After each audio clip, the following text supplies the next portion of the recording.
Lucy Gallant, welcome back to Australian Musician. Thank you. You've got a brand new single called Bad Boy coming out on November 7. But before we talk about that, I wanted to go way back. What kind of music were you raised on and who have been your influences? Um, yeah, I mean, I've loved all types of music from Joni Mitchell to who else? Erica Badu were influences to me, Tori Amos. I guess like Lana Del Rey, even Bob Marley, reggae. I've traveled a lot, so it would have been like all different kind of cultures, like different Latin music and Caribbean music, all sorts of different styles influenced me. So, Yeah. yeah. Were your parents musical at all? No, but my dad listened to a lot of good music, so he would always put on like John Leonard Cohen. I Okay. really liked, and he'd put on the Doors and all sorts of just really. He had a really good music taste, so he'd always have really nice music playing. Yeah. So And that influenced me. did you pick up the guitar or ukulele first? I actually picked up the hand drum, like the djembe first. Okay. It was my first instrument. Yeah. And then it was the guitar. Yeah. Were you self-taught percussion? Yeah. Just taught myself everything. Yeah. Yeah. The guitar came at a later stage? Um, well, it all kind of came around the same year. So I think I was like in my early teens, like 15, because I left home pretty early. So I remember going to a festival in Victoria actually, Confest. Okay. That one. And I think I was 15 at the time and everyone was playing drums and I was like, oh, I want to do that. So I found a plastic bottle and just started tapping on the drum. And then shortly after that, I ended up going to another festival the same year in Tasmania. And then a girl was playing the guitar around the fire, one of her original songs. And that inspired me to be like, oh, I want to go and get a guitar. So I just brought myself really cheap little kid's guitar and started to teach myself. And that's how. And I didn't like, I wasn't really around like TVs or radios or anything at that time. I was just kind of like on the move a lot. So I would just like write my own songs because I didn't really have anyone to copy. So that's how that happened, just like teaching myself and writing my own songs. Yeah. So the new single out on November 7 is called Bad Boy. What's it about? What was the motivation? Yeah, well, I started writing a song a few years ago when I was in Byron Bay. I was like busking and I was kind of like just in a really good space where I felt really like in my power and just felt like really like kind of like in a really good headspace. So then I just started writing the song when I was just playing on the street and I was feeling like a bit of a badass myself. So it's just like it's kind of about finding someone that meets me in my power, like that wild side, or just someone like you can just go have fun with and not really care about the rules and just yeah, break the rules a little bit and just that inspired me to write the song, just that feeling of freedom and finding someone to have a bit of a wild time with, I guess. And Yeah. yeah. In your press release, you described the song as soulful and bohemian, but also cinematic and bold. Is that kind of a direction your music is heading in, or is just a capsule of where you are at the moment?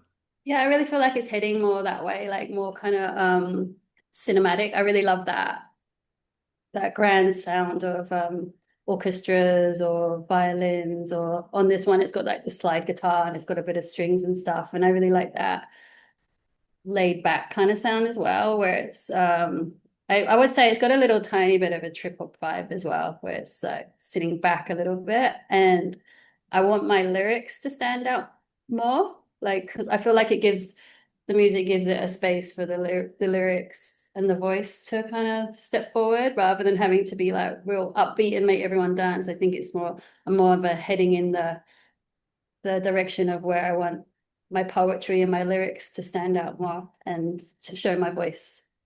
Yeah. So in general, what's the starting point for a Lucy Gallant song? It's more of a feeling that comes. It's not really like whenever I try and be like, oh, I'm gonna sit down and write a song today, it doesn't work like that. It kind of has to be ready. It's like a feeling that comes through me when I'm either really emotional or happy, or I just get a feeling like a song's coming, and then I'll just grab my guitar and start playing a melody and just let the song come through. Like it kind of channels through, and I'll always have my phone ready to record it. And sometimes that does happen, like with this song, busking on the street, or even at a jam, I could be like singing a lot. Someone could be like playing something, and I'll be like, oh, I've got a feeling, and then I'll just put my phone on and just like kind of freestyle some lyrics. And some songs kind of get born like that. It's always like a freestyling kind of thing for me. Yeah. Yeah. There's a lot of production on this new single. What happens once the song is written? Does it all happen in the studio? Do you have collaborators? Yeah, well, the last few tracks I've done, I've been working with an amazing producer called Josh Beatty. He's really good. So what we've been doing is I'll send him my ideas, the voice, the guitar part, and he'll create, like with my guidance and ideas, the music around that. And it's just been like it's been like a really good team for the last few songs. It's just kind of like worked really well. I've really enjoyed doing that. And Yeah. that's what this song was. Yeah. Yeah. You're releasing it at the Airlie Beach Festival of Music. What have you got in mind for those shows? Yeah, well, I'm actually gonna be doing my first show on the 6th of November, so it will be the day before it comes out. So I will play it then and be like, yeah, just do a little preview and be like, hey, the song's coming out tomorrow. And then yeah, I'll be playing the song, just like really like focusing on that song and doing something really special for that. Yeah. Uh, Yeah. your previous single was FU. Who sent you down that road? Yeah. It's actually, yeah, it's about a few different people. Just like I was, when people make promises to you, it's not necessarily, it's kind of about relationships, someone that pissed me off in that way, but it's also about the industry. Like I was promised something really big, and then it just like really pissed me off because like being a woman in the industry, you kind of people think they can take advantage of you or like be like string you along because they want something else rather than actually like they like your music and they want to like help you. They can pretend to be actually interested in helping you as a musician, whereas they've got ulterior motives. So that really pissed me off. So that song just was like, I was so pissed off, and that song just kind of like that same thing just channeled through me. I was like, okay. And actually, like, I wrote that song quite a long time ago, and then I was like, okay, now I'm ready to record Yeah. it. Yeah. Since we last heard from you, you've toured New Zealand, UK, Europe. As a totally indie artist, how are you able to do that? Yeah, it's crazy. So yeah, so this year, it's still the same year, I've been to New Zealand twice. I've been all down the East Coast and back up to Cairns, and I've been all over Europe, well, England and Germany, and a bit of France. And yeah, it's just all been like me working really hard, like in between touring, just sitting in my office, sending out a whole lot of emails, doing like I'm really grateful that I've got a really big social media following now, and everyone's really supportive. So I'll put out like I won't be like pretending that I've got a big team behind me and pretending to be something I'm not. I'm just really honest. Like, look, guys, I just it's just me here. Can anyone help me out? Like, do you know anywhere I can play? Does anyone want me to come and do a house concert? Anyone got any suggestions? So at least like half of the gigs and stuff would be through people like seeing my posts and wanting me to come and play or giving me suggestions about places to play as well. So it's like it's kind of like a community I've got around me I've built, and that's how I've managed to do it at Yeah. the moment. Yeah. Yeah. What are some of your favorite stories from your music travels?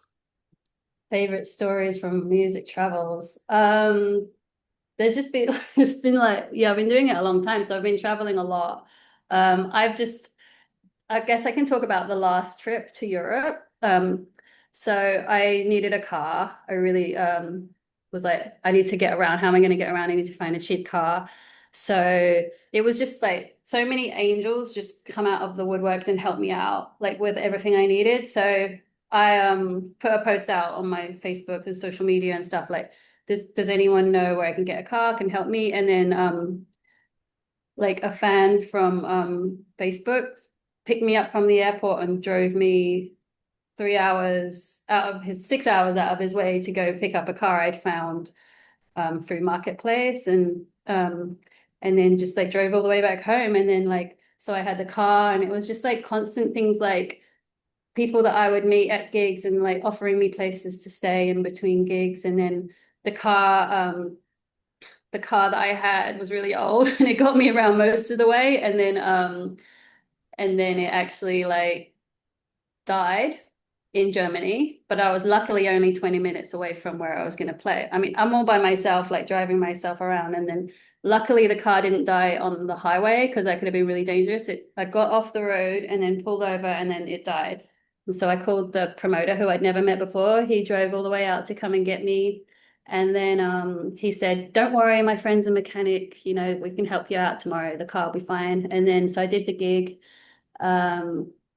And then the next day, his friend, the mechanic, went out, put the car on a tow truck for free and everything, and then took it out to the mechanic. And then sadly, the car was dead. Like there was nothing they could do. But in Germany, you have to like pay to get your car wrecked. So they were really nice. They were like, don't worry, we'll put it in our name and we'll sort that out. And then like, so then I was like an hour away from Munich, but luckily these beautiful friends, I call them now, but I'd only met them once the year before at because I played in Europe the year before, and they saw me play in Munich at it's called like the Aussie Festival in the middle of Munich, and this beautiful couple walked past me while I was playing, and I was playing my song Heaven, which I wrote for my father that passed away, and they stopped in their tracks because the day before her mother had passed away, and they were like, wow, they really felt connection to that song. So they stayed in touch with me. And is this going on too long? No, no. Okay. They stayed in touch with me. Well, something really special happened, like when they were watching the show, like her mum had literally, Nevin, she's called, and Michael. Nevin's mum had died the day before, and a dragonfly landed on my microphone at the end of the set. And I was like, oh, I really feel like that might be your mum. She's like, oh, wow, yeah. They took a photo of it, and then they stayed in touch with me the whole year. And then when they heard my car had broken down, they came and got me. They drove an hour to come and get me. And then they gave me like my own apartment above them where they live for a whole 2 weeks. And they drove, I had lots of gigs in Munich. They drove me to every single gig in Munich. And I did that same gig again. And after I played that song again, the dragonfly came back and Wow. came to the microphone. And there's like in the middle of the city, there's no dragonflies. So yeah, and just like constantly, and then like people helping me out like that. It was just like all these like bad things happened. And then I was shown like actually bad things happen for a reason to lead you to good things. And Yeah. I think it's more like me trying to say that when you're on tour or traveling or whatever you do, like you really start to see the magic, and not necessarily bad things are bad. They lead you to where you're meant to be and the people you're meant to be around. Um, Yeah. you played some huge festivals, blues fests, Glastonbury, and also a lot of house concerts. Do you feel any different playing to a larger crowd to an intimate crowd? Um, yeah. Like I played at the moon. I was so nervous when I played main stage blues fest. I was just like, what the hell's going on here? I remember being really nervous, but so that was really full on, but it went really well. So I really enjoyed that. But I wished that I'd kind of calmed down, because the next day I played again in Blues Fest, but it was a smaller stage, and I was like, okay, just calm down. So then I played really well the next time. But like in saying that, yeah, I think the vibe of a huge crowd is really amazing, but you can have just as an amazing, like really good gig with just 5 people, um, as you can with 100,000 people or whatever people. It depends for me, it really depends if the audience is with me. Like if I'm playing say like I really do not like to play at a restaurant or a cafe because I find people like they're there to talk or whatever. So, and sometimes people can be like that at concerts when they don't. In Europe, people are very respectful. They know about culture and music and how to respect an artist. But I find in Australia, in some places, they don't understand that. They've never been taught about that. So you could be sitting there like singing your heart out, and they'll just be like blah blah blah blah blah over you, right?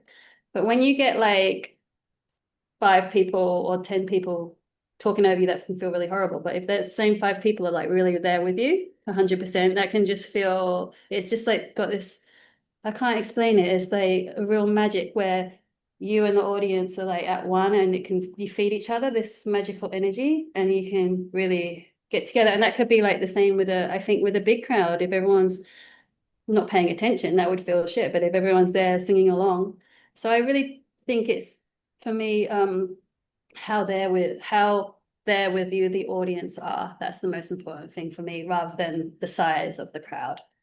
Yeah. 2026, what are the plans? Are you happy to keep releasing singles? Are you working towards an EP or album? Yeah, I'm going to be working towards maybe an album actually, but I've got a few more singles to come out, and yeah, I've just written another song that I really really like, and I've sent it to Josh, and we're going to be producing that soon. So I'm excited about that, and it's kind of even more in that poetic direction. So I'm excited about that, and yeah, I'll be doing more touring as well. So heading back to Europe and New Zealand and probably Australia again this year. And what's the grand plan? The grand plan, just to keep building, like hopefully reaching as many people as possible. And yeah, for me, it's about helping people. I know that sounds cheesy, but like at my shows, it's more like a healing experience for me. Like when we are connecting in that way, because a lot of my songs are about like learning to love yourself, like healing, caring about each other. There's a song called It Starts With One, which I'm going to be finishing this year, where I've asked, it's like it starts with one, and then there's two, and then there's three, and then there's 1,000, and it keeps growing because like one person can change the world. So I've asked everybody to send me their voices to sing along. So I'm going to be making that track and adding everyone's voices that sent them to me. So it's kind of like a community song. So yeah, for me, it's more like helping people. So the more I can like reach people and help people with my music, the more I feel like I'm following my purpose. So that's what it's about for me. Yeah. The single Bad Boy is out on November 7. So Yep. people should check that out. We'll list all of the websites and socials underneath this interview. Lucy, it's been great to catch up. Thank you. And I just want to say something about Bad Boy quickly. The title of the song can seem like bad boy as in you've been walked over, but it's actually like about stepping into your power, finding your power. And there's a lyric in the song which is like, a woman in her power can walk naked if she likes, but it's not really about being naked, it's about being in your power and just showing who you truly are and not covering yourself with any kind of masks. And yeah, so I hope that this song inspires people to step into their power too. So thank you. Sure. All right. We'll catch you next time. Thank you so much. Nice to see you.